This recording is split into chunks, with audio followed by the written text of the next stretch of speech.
SER Podcast. No tengo ninguna ganas de volver al trabajo. Esto se puede alargar, yo podría alargar mis vacaciones eternamente. Yo soy un claro caso típico de... Y tan típico. No hay estadísticas exactas, pero la Mutua Laboral FREMAP calcula que entre el 30 y el 40% de los trabajadores tiene síndrome posvacacional en España. Crónica 24/7. Muy mal, fatal, depresión total. Mal, que no me gusta. ¿Prefiere vacaciones todos los días? Bueno, no tengo nada de ganas, lógicamente. Efectivamente, nos sentimos mal al volver a trabajar, irritables, sin energía, sin motivación. Eva Aguado. Hombre, con ganas de quedarte de vacaciones, pero en principio dentro de lo que hay es la rutina. Pero hay formas y formas de volver a la rutina. Y en Crónica 24/7 te vamos a contar qué es eso, qué te pasa, qué nos pasa cuando pasamos de la playa al trabajo y qué trucos, qué consejos nos lo pueden poner más fácil. Episodio 88. Ya uno necesita también trabajar, o sea, después de las vacaciones ya también un poco que necesitas trabajar, ¿sabes? O sea, pasan las vacaciones, ya mucho descanso, dicen, ¿no? Entonces hay que volver a trabajar. Consejos contra el síndrome posvacacional. Pasar de esto a esto otro.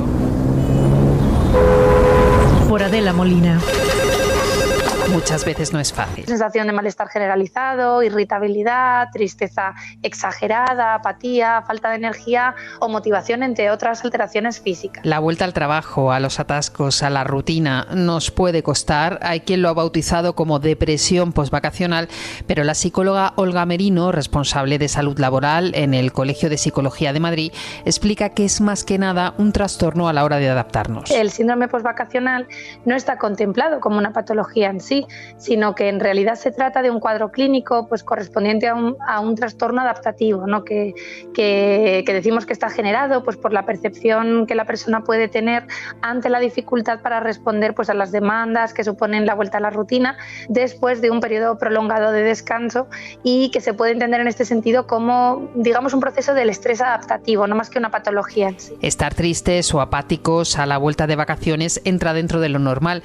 Sí debemos preocuparnos si los síntomas son especialmente intensos o duran más de la semana larga que nos suele costar coger el ritmo. Cuando esto, digamos, que se prolonga en el tiempo, más allá pues de esos 7-10 días normales, un poco desadaptación a la vuelta, o bien en intensidad porque son demasiado fuertes, es cuando podemos pensar en que puede haber más un síndrome, ¿no? que un simple proceso de adaptación. Es difícil saber si el síndrome posvacacional ha aumentado en los últimos años. De lo que sí hay datos es del impacto que los problemas de salud mental están teniendo en los trabajadores. Es que en los últimos años la patología mental y comportamental en realidad de forma genérica ha aumentado, no solamente en lo que pues se puede referir al síndrome posvacacional, que en este caso sería de esa reincorporación al trabajo, sino un poco en todos los ámbitos y todos los estudios sociales. De hecho, desde FREMAP hemos publicado recientemente un estudio de la incapacidad temporal en patología mental, y lo que se ha visto es que hay una tendencia al alza de todo lo que es la patología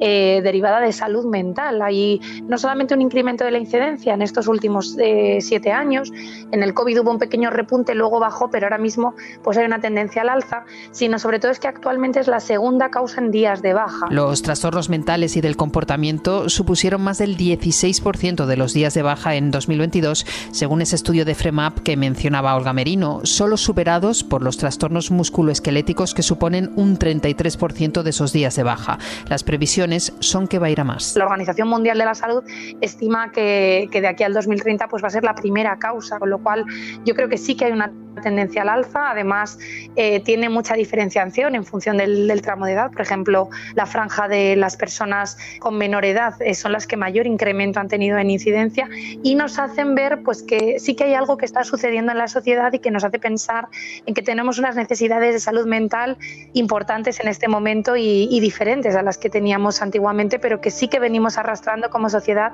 desde hace algunos años. Como explica Olga, los problemas de salud mental tienen mayor incidencia entre los menores de 35 años. En ese tramo de edad, las bajas por esta causa suponen un 30% frente a la media del 17%. Entre los hombres jóvenes llega al 48%. La duración media de esas bajas supera los 3 meses. También han calculado el coste que tiene para las empresas. La estimación media que hemos hecho por cada proceso con baja de patología mental es de 2.053 euros.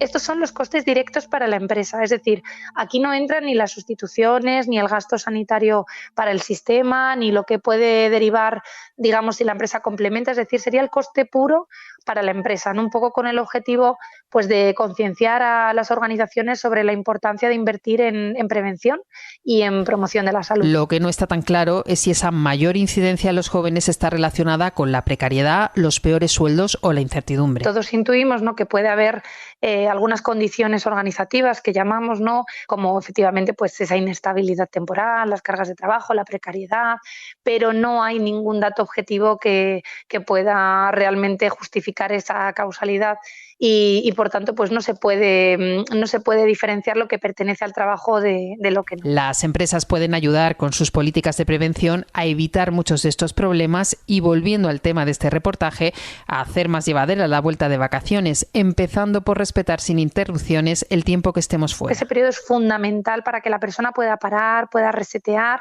y pueda volver con más ganas y más fuerza, pues para volver a desarrollar su actividad normal. Entonces yo creo que la empresa puede instaurar políticas de desconexión, de respeto un poco a esa desconexión real y sobre todo de flexibilización de la incorporación y luego pues facilitar recursos, actividades de psicoeducación y promoción de la salud que deberían ser transversales a lo largo de todo el año. Nosotros también tenemos que poner de nuestra parte y aunque hay quien prefiere apurar el descanso hasta el último minuto, la recomendación general es recuperar los hábitos poco a poco. Con objeto de evitar esos cambios bruscos en nuestro sistema de vida, en esas rutinas que hemos establecido, en esos nuevos horarios, es recomendable dejar unos días previos a la incorporación pues para normalizar, para ajustar dichos horarios, para ir cambiando paulatinamente esas rutinas y acostumbrándonos poquito a poco a la nueva situación y al nuevo escenario que supone la vida laboral.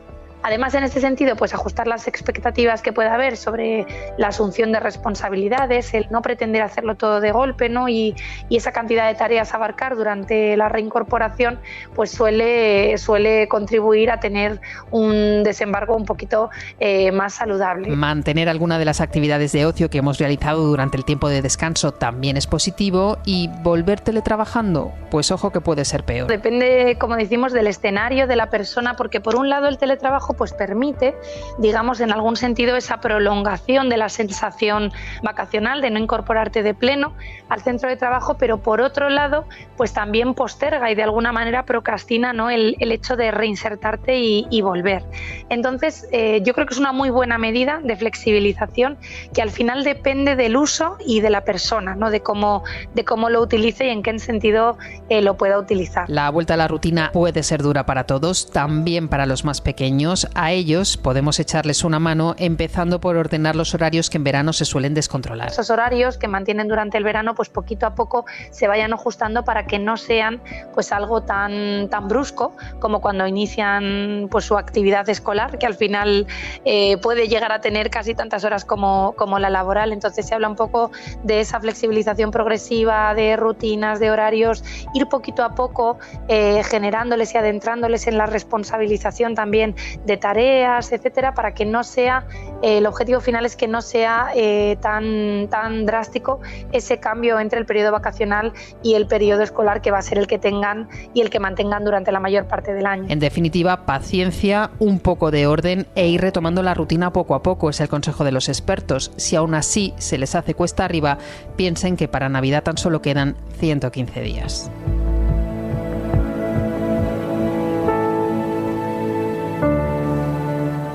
Crónica 24/7. Adolescentes, violencia sexual, pornografía, silencio. Palabras que cada vez más veces vemos juntas en las informaciones. Varios casos de agresiones sexuales cometidos por menores y a menores en Badalona en los últimos meses han puesto el foco sobre una realidad que todavía está muy silenciada. sobre todo porque las víctimas no se atreven a dar el primer paso. Entre otras cosas, porque muchas veces no las creen. Aparte de haber sufrido esa agresión, se sintió totalmente abandonada y por eso tardó tiempo, ¿no? Es el caso de la hija de Teresa, a la que con 16 años un grupo de jóvenes, algunos menores, violó en un centro comercial. Pidió ayuda a los vigilantes de seguridad, pero no se la dieron. Bueno, y que cada víctima tiene unos tiempos, ¿no? Hasta que interioriza, porque la primera reacción de una víctima es intentar obviar lo que ha pasado, ¿no? Intentar pensar que no le ha pasado a ella, ¿no? Luego viene la vergüenza, viene el sentimiento de culpa, ¿no? Ya hace 2 años, la memoria de la Fiscalía alertó de que estaban aumentando los delitos contra la libertad sexual cometidos por menores. Una realidad compleja, relacionada con muchas causas, que complica mucho su investigación, decía la Fiscalía. Pero una de las causas, según los especialistas, es el acceso fácil a la pornografía. Carmela del Moral es portavoz de Save the Children. Lo que nos preocupa es que la pornografía que está al alcance masivo, ¿no? La pornografía mainstream, aquella que no hace falta buscar específicamente, sino que te sale como sugerencia en el algoritmo, está plagada de vídeos que suponen una erotización del dolor y de la humillación a la mujer. En el nuevo episodio de Crónica 24/7 hemos hablado con las víctimas y sus familias y con los que llevan años escuchándolas a ellas y a los menores agresores.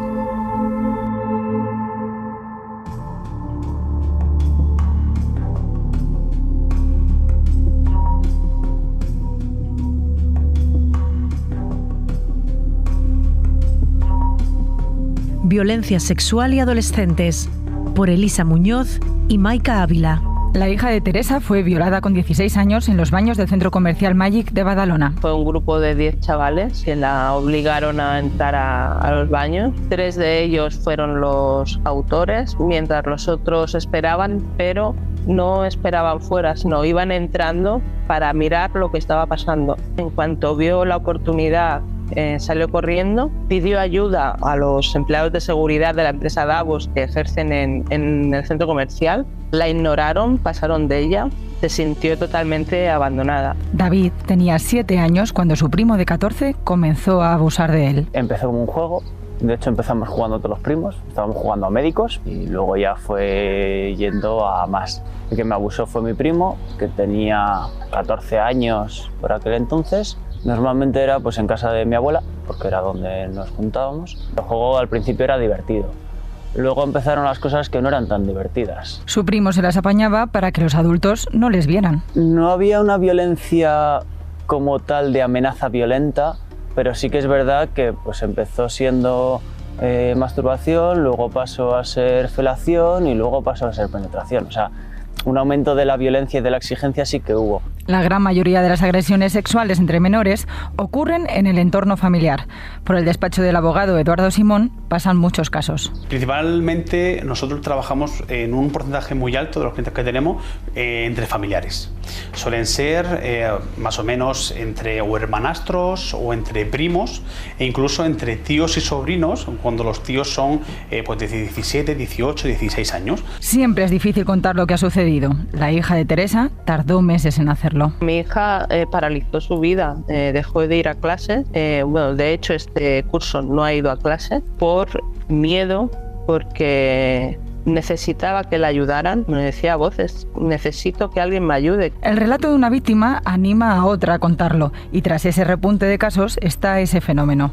Pero todos los especialistas apuntan claramente a otro factor: el acceso a la pornografía a edades muy tempranas. Lo cuenta la psicóloga Margarita García. Los niños ven pornografía, se excitan, no saben manejar su excitación, les ponen los límites y entonces buscan niños más pequeños. Como psicóloga, los casos que tengo de adolescentes que abusaron de niños más pequeños o son niños que han sido abusados o niños que han consumido pornografía. Y la pornografía está haciendo mucho daño a los niños y adolescentes. Tengo niños con 9 años que ya han tenido relaciones completas con su prima o su hermana. Los niños que trata tanto ella como la psicóloga Nuria García muchas veces llegan a consulta por otros temas. Siempre venían porque tenían igual miedo a la oscuridad o porque tenían un fracaso escolar.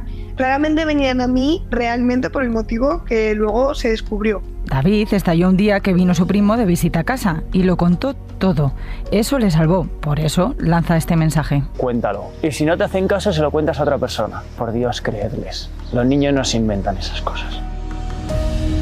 Ante una realidad, el dolor puede hacernos mirar hacia otro lado. Eso no hace que desaparezca. Y si hablamos de violencias sexuales entre menores, solo hará que aumente. Lo primero es que la víctima sea capaz de identificar lo que pasa. Samantha Fernández, psicóloga forense. Tocamientos, todo tipo de besos indeseados, contactos, todo esto que es invisible sucede constantemente. La víctima tiene miedos. Uno de ellos es que la palabra víctima es muy grande y parece que es un estigma que le va a acompañar toda la vida. Entonces como que pesa mucho. Margarita lleva décadas haciendo terapia con víctimas y agresores. Yo tengo niños con los que he trabajado, abusadores, que han llegado a abusar, un niño de 12 años que ya ha abusado de 4 niños y solo tiene 12 años.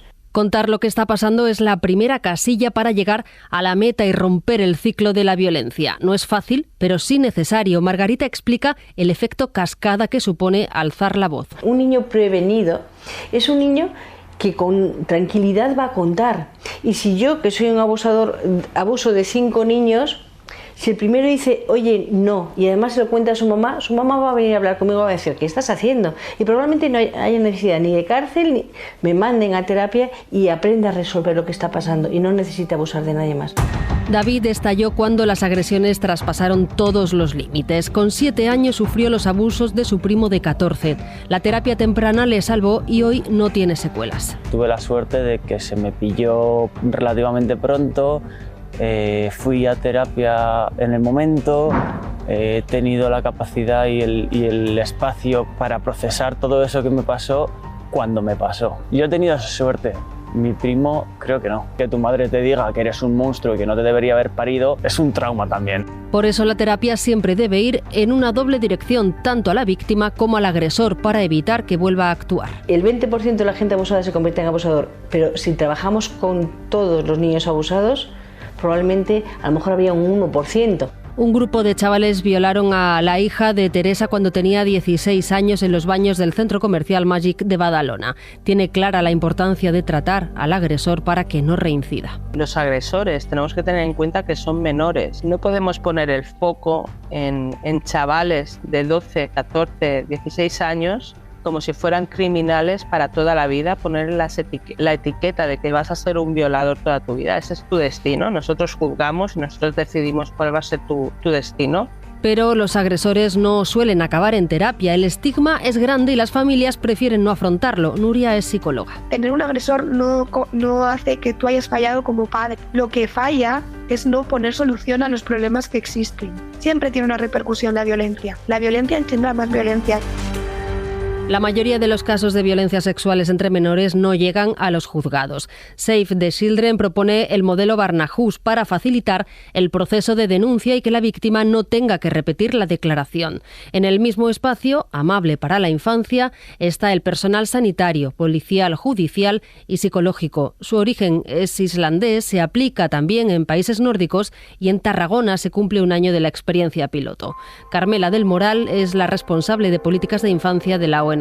El foco no está en aumentar o no las penas. El foco debe estar en la reeducación, porque precisamente en esta etapa en la que están conformando su identidad sexual, su forma de entender la sexualidad, también estamos a tiempo para reeducar y para romper con esos moldes, con esas ideas y con esos prejuicios que puedan tener. Romper el silencio, terapia y reeducación son los elementos para romper el ciclo de la violencia sexual. La psicóloga Samantha pide una atención extra siempre. A padres y madres que dejen hablar. Yo muchas veces digo que lo que un niño y una niña no te dicen en un momento concreto ya no te lo van a decir nunca. O sea, si el niño o la niña viene a contarme algo y yo, perdón, espera, es que no hay nada más importante que nuestros hijos y que nuestras hijas. Los especialistas insisten, si estás viviendo una situación que te preocupe o te provoque angustia, busca ayuda y llama. Asociaciones como ANAR o Save the Children tienen teléfonos a los que acudir. La experiencia de contar es fundamental para tomar conciencia y comenzar a resquebrajar ese ciclo de la violencia de las agresiones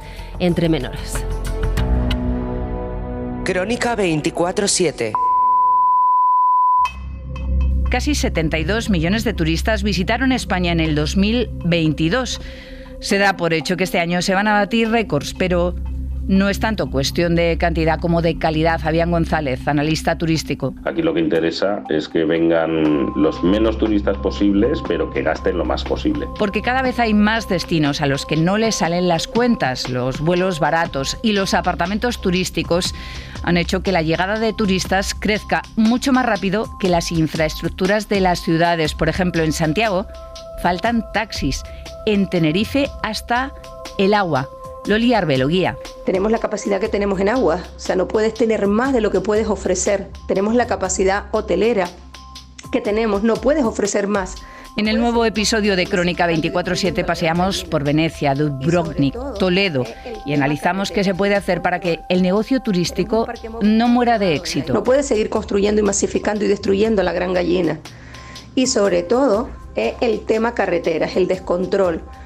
Tenemos un parque móvil muy elevado en la isla y además no paran de dar licencias para los coches de alquiler, lo cual todo es una destrucción porque no hay donde apartarse, no hay más cantidad de miradores porque no tienes la posibilidad y no tienes más carreteras, no puedes seguir destruyendo de esta manera. Turismo. Morir de éxito. Por Toñi Fernández. Los números rojos de un contador digital actualizan desde un escaparate de una de las muchas plazas de Venecia los habitantes que todavía quedan en la ciudad. Menos de 50.000. Uno de ellos es Matías, que se pasa el día dando indicaciones. Hay que perderse mucho en esta ciudad para encontrar ropa tendida o una simple frutería. El resto de escaparates están atestados de máscaras y figuritas hechas con presunto cristal de Murano. Por eso y por el elevadísimo precio de la vivienda, más de 100.000 personas han huido de esta monumental belleza convertida en parque temático durante los últimos 70 años. Esto es lo que se puede escuchar en las calles de Ámsterdam una mañana soleada y aquí tampoco salen las cuentas. El gasto que ocasiona el turismo en vigilancia e impacto ambiental ha llegado a superar en ocasiones al beneficio. Esta ciudad lleva años gestionando las riadas, pero lo último es una campaña que busca frenar a los turistas atraídos por su mítica vida nocturna y que lleva este sonido. En el vídeo se ve a un joven visiblemente borracho al que arresta la policía mientras se puede leer en la pantalla: si buscas una noche loca, mantente alejado. La campaña apunta de manera directa a hombres de entre 18 y 35 años del Reino Unido, pero se irá ampliando. Ojo que en Google a aquellos que hagan búsquedas del tipo hotel barato en Ámsterdam o despedida de soltero en Ámsterdam, les saltarán mensajes disuasorios. Hemos hecho la prueba, desde España todavía esos mensajes no saltan, pero sí nos han ofrecido un falso arresto en el marco de una despedida de soltero por 51 euros. Vuelo, alojamiento y topicazos de despedida aparte.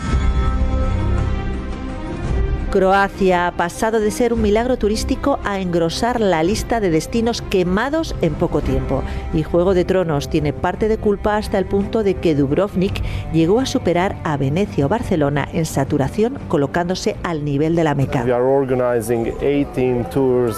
Iván es guía turístico y 8 de los 18 tours que organiza cada día son para recorrer los lugares donde se rodó la serie. La tromba de turistas obliga a las autoridades a embrutecer el suelo de las calles principales porque a fuerza de pisarlo, la piedra caliza se convierte en una especie de mármol bastante resbaladizo y peligroso. Contra esta masificación se suele actuar regulando los alojamientos de corta estancia, los famosos Airbnb, e incluso paralizando la oferta hotelera, pero ojo a los vuelos baratos, que es una clave importante de la ecuación. Emilio e Irene son responsables de 2 agencias de viaje en el Cinturón de Madrid. Porque hay destinos que se están rompiendo por las compañías aéreas, porque las compañías aéreas están bajando destinos a precio de 5 euros, hemos visto, sin contar con los gobiernos, y están saturando un destino en base al que el vuelo eran 5 euros, pero no hay ni dónde dormir. Por ejemplo, Essaouira, en Marruecos. Por ejemplo, Agadir, que esa misma compañía, ahora el Madrid-Marrakech, que antes costaba 100 euros, ahora vale 500, claro, para compensar el precio vuelo de ese vuelo. Me he comprado un billete muy barato, Sí. dices, ya, pero los hoteles es que valen 1.500, Sí, sí. pero ¿cómo van a costar 1.500? ¿Y qué hago yo ahora con el billete del avión? Mallorca. Digo, no sé, tenías que haber mirado primero hoteles también. Cuando hay dónde dormir y encima barato, ya tenemos el cóctel perfecto para que las masas se apropien del alma de la ciudad. El perfil que daña la ciudad no es el turista de 50 años que paga un hotel, va a comer a un restaurante y que va a visitar el Rijksmuseum. Es este otro perfil que alquilan un apartamento entre unos cuantos, comen bocadillos o sándwiches, que comen en la calle. Fabián González es investigador turístico en Focusrite y apunta a un problema de gobernanza. El turismo se debe regular como cualquier otra actividad económica. El problema no es el turista, es el descontrol. Y el colmo llega cuando los beneficios se quedan en origen porque el turoperador, la agencia y hasta el avión es, pongamos, británico. Y al destino solo le queda el desperfecto de la visita y algún ticket de bebida. Hay algo más. Los destinos se agotan cada vez más pronto. Con la facilidad para la movilidad que hay ahora mismo, ya no hay ningún destino que esté a salvo. Si esto lo combinamos con unas fuentes de inspiración, con unas plataformas como las redes sociales, pues de un año a otro te pueden saturar el destino, pero vamos, sin pestañear. Es lo que puede ocurrir este año con Albania y Bulgaria, destinos de moda bajo el riesgo de morir de éxito. En España la masificación turística va por barrios, pero es que cada vez son más barrios y el hartazgo de los vecinos llega a cotas nunca vistas, por ejemplo en Canarias, donde trabaja como guía Loli Arbelo. Turismofobia. Nunca lo habíamos vivido aquí. Estamos descontrolados, muy descontrolados por la masificación y notan ahora ya como la gente está crispada. Y además ya les interpelan y eso está terrible. Esta guía denuncia que en Tenerife la afluencia de visitantes afecta ya a las reservas de agua, supera el número de camas, pero lo peor es el exceso de coches de alquiler y no paran, asegura, de extender licencias para más vehículos. No se puede en un lugar donde no entra un bus superior a 35 plazas permitir más de 2.500, 2.700 coches diarios. No se puede. Están haciendo la vida del masquense un horror. Porque en el caserío más visitado de las islas, el de Masca, vive gente, al menos hasta hoy. El problema no solo es el cuánto, sino también el cómo. 2 millones de personas visitaron la Alhambra el año pasado, uno de los escenarios donde trabaja y se desenvuelve como puede el guía Miguel Campos. Tocan paredes, la yesería, la cerámica y bueno, se tumban, comen, resulta muy agobiante, muy ruidoso, muy molesto y a veces pues la verdad la experiencia estética de visitar Alhambra se rompe completamente. La fiesta gana el respeto cuando son colegios, asegura, y la Alhambra solo vuelve a recuperar su espíritu cuando cae la noche, cuando se queda sola. Nos hemos puesto guapos. Nadie quiere ser Disney, pero las calles principales de Toledo van de camino. El casco histórico se está vaciando de niños, el equilibrio se ha roto, pero buena parte de los vecinos, al contrario que en otras ciudades, sigue viendo al turismo su lado más brillante. Mucho turismo, sí, pero es que Toledo es una ciudad turística y Toledo vive de eso. Sin el turismo no seríamos nada. Aporta muchísimos beneficios, se han reactivado muchos barrios porque había muchísima vivienda abandonada. Pero el turismo descontrolado borra la identidad de las ciudades, no importa lo grande que sean. Rosa Lisandra lidera a las guías de Madrid. Ha habido un gran incremento de sistemas como los tuk-tuk, los patinetes, los Segway, que están cambiando muchísimo la fisonomía de nuestra ciudad. Establecimientos antiguos, centenarios, que estaban reconocidos por el ayuntamiento, han dado paso a muchas tiendas de souvenirs y esto nos apena bastante. Comprar un abanico con la puerta de Alcalá impresa o un imán para la nevera es extremadamente fácil. Comprar un botón o una alcayata empieza a suponer para algunos vecinos un viaje en metro. Madrid. Crónica 24/7. Esto es Crónica 24/7, el podcast de reportajes de la cadena SER que cada semana busca y te ofrece testimonios, historias. Sí que hay algo que está sucediendo en la sociedad y que nos hace pensar en que tenemos unas necesidades de salud mental importantes en este momento y diferentes a las que teníamos antiguamente. Información, miradas. Porque hay destinos que se están rompiendo por las compañías aéreas. Porque las compañías aéreas están bajando destinos a precio de 5 euros, hemos visto, sin contar con los gobiernos, y están saturando un destino en base al que el vuelo eran 5 euros, pero no hay ni dónde dormir. Crónica 24/7 es una producción de SER Podcast. Y la pornografía está haciendo mucho daño a los niños y adolescentes. Tengo niños con 9 años que ya han tenido relaciones completas con su prima o su hermana. Dirección: Eva Aguado. Está en todas las plataformas. Suscríbete. Realización y diseño sonoro: Juan Aranaz. Disponible los sábados a las 10 de la mañana en la aplicación y la web de la cadena SER y en las principales plataformas. Cadena SER. La radio.